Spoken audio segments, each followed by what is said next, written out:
Terinfeksi COVID-19 di Indonesia masih terus bertambah dan membludaknya pasien kerap mengakibatkan rumah sakit kewalahan. Iya, betul nih. Padahal sebenarnya memang pasien corona dapat melakukan perawatan mandiri di rumah, khususnya bagi mereka yang tidak disertai dengan gejala darurat. Ya, dan pemirsa berikut panduan perawatan mandiri pasien COVID-19 sesuai dengan anjuran Organisasi Kesehatan Dunia (WHO). Panduan perawatan sementara di rumah bagi pasien COVID-19 ini diadaptasi dari panduan infeksi sindrom pernapasan pada kasus MERS beberapa tahun silam. Namun panduan ini hanya berlaku bagi pasien dengan gejala ringan, seperti mengalami demam, batuk, sakit tenggorokan, dan tanpa disertai kondisi kronis seperti jantung ataupun paru-paru.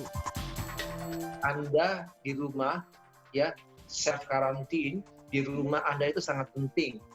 Even dengan your family, ya, dengan ayah, dengan opa, oma, nenek, kakek, eyang, yang mereka rentan. Jadi kita cukuplah dengan cara hidup sehat, bagaimana kita bersosialisasi dengan mereka, misalnya kita menyiapkan makanan tanpa bersentuhan untuk sementara bersabar sekitar 14 hari.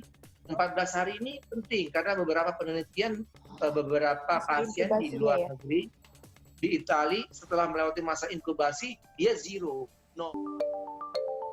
Pertama-tama tempatkan pasien dalam ruangan tersendiri dan pastikan ruangan memiliki ventilasi yang baik. Batasi pergerakan pasien dan minimalkan berbagi ruangan yang sama dengan perawat atau anggota keluarga lainnya. Anggota keluarga lain yang berada di rumah sebaiknya tidur di kamar berbeda.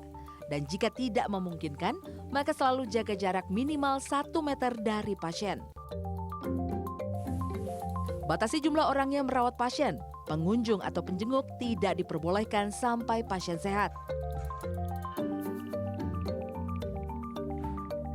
Segera bersihkan tangan setiap kali usai kontak dengan pasien, seperti sebelum dan setelah menyiapkan makanan, sebelum dan setelah makan, dan juga setiap keluar dari kamar mandi. Untuk mencegah penularan melalui droplet atau air liur, berikan masker bedah kepada pasien sesering mungkin. Orang yang memberikan perawatan juga dianjurkan memakai masker bedah. Selama digunakan, hindari memegang masker dan segera ganti dengan yang baru jika masker kotor ataupun basah. Hindari kontak langsung dengan cairan tubuh pasien, terutama cairan mulut atau pernapasan, serta tinja.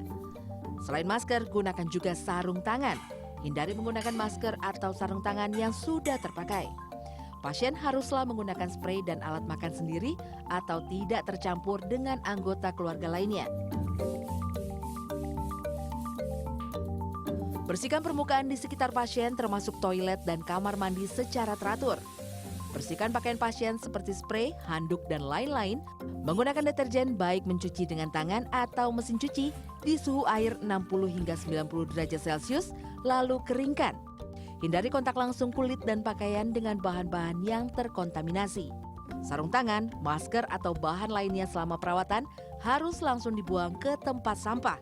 Kemudian ditutup rapat sebelum dibuang sebagai kotoran infeksius. Hindari kontak dengan barang terkontaminasi lainnya seperti sikat gigi, alat makan minum, handuk, pakaian, dan juga spray.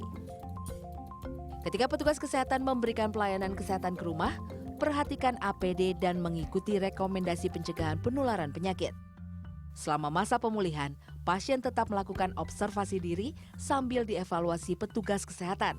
Tetap lakukan juga pembatasan kegiatan dan interaksi dengan orang lain demi menghindari penyebaran virus untuk diri sendiri dan juga lingkungan sekitar. Tim Liputan, Transmedia.